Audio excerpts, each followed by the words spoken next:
Angels star will probably need a Tommy John surgery that would leave him out of the game this year and possibly next season too.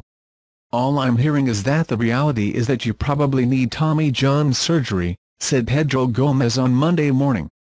The Angels announced Friday that they placed the double-threat rookie on the disabled list with a Grade 2 sprain of the ulnar collateral ligament sprain in his right arm.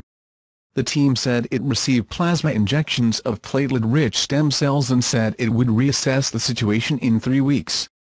General Manager Billy Eppler said Friday that the Angels expected Ohtani to avoid the procedure. "We hope that he can, which is completely treatable with a biological prescription recommended by doctors," said Eppler. Ohtani has met expectations as one of the most acclaimed prospects to reach the MLB in years, both on the mound and on the plate. Japan's right is 4-1 on the mound with a 3.10 ERA and 61 strikeouts in 61 innings. He is hitting .289 with 6 homers and 8 doubles in 34 games.